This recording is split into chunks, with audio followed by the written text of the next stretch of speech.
Assalamualaikum warahmatullahi wabarakatuh.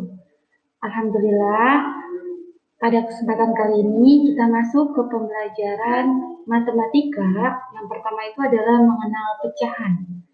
Di kelas 3, kalian sudah mengenal pecahan. Pecahan itu apa sih? Nah, sebelumnya Miss beritahu bahwa di kelas 4 ini kalian harus menghafal perkalian 1 sampai 10. Jadi dari sekarang hafalkan perkalian 1 sampai 10. Kenapa? Karena agar memudahkan nanti dalam penghitungan. Ya. Oke, kita mulai. Apa itu pecahan? Pecahan adalah bilangan yang dapat dinyatakan sebagai P per Q, dengan P dan Q adalah bilangan bulat. Nah, jadi pecahan itu terdiri dari bilangan bulat. Nah, P itu sebagai pembilang dan Q sebagai penyebut. Kamu bisa lihat contoh di sini.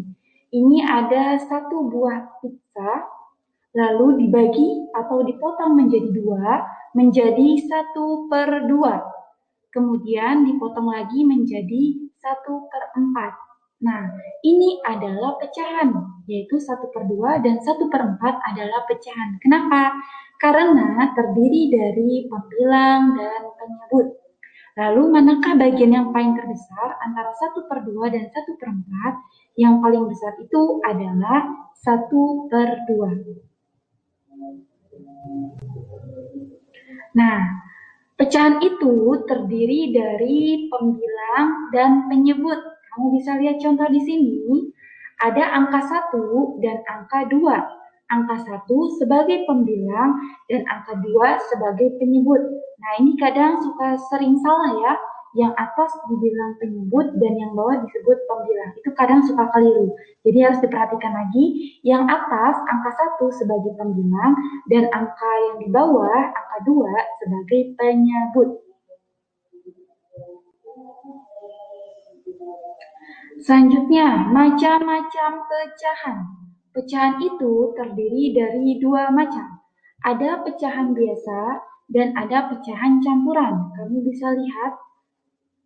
Nah, pecahan biasa itu terdiri dari pembilang dan penyebut.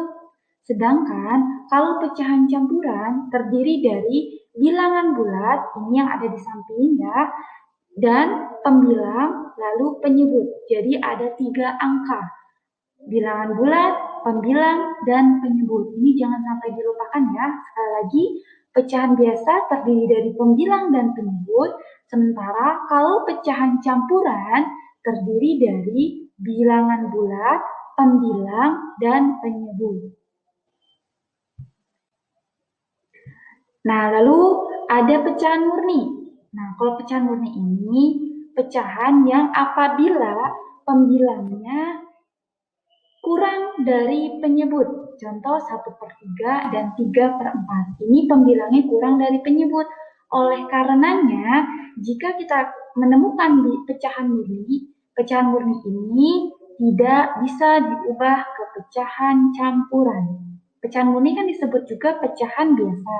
Namun jika pembilangnya lebih kecil dibandingkan penyebutnya, ini tidak bisa diubah menjadi pecahan campuran. Jadi kalian nanti kalau menemukan ada pembilang yang lebih kecil dibandingkan penyebut disebut pecahan murni. Kemudian ada lambang pecahan dan nama pecahan. Nah, ini kalian harus tahu lambangnya dan harus tahu nama pecahannya. 1/2 ini lambangnya ya. Angka ini disebut lambang. Sedangkan nama pecahannya 1/2. Ini nama bilangannya dalam bentuk tulisan. Kalau lambang dalam bentuk angka. Lalu ada pecahan campuran. Ini dibacanya kita baca dari bilangan bulat terlebih dahulu. 1/2. 1/2. Jadi nanti ketika menulis nama pecahan campuran dimulai dari bilangan bulatnya terlebih dahulu. Nah, jadi sekali lagi bahwa nanti yang akan kita pelajari tentang pecahan itu dimulai dari pecahan biasa dan pecahan campuran. Miss selalu ingatkan, hafalkan perkaliannya Jangan sampai lupa, karena itu sangat penting ya di kelas 4 nanti.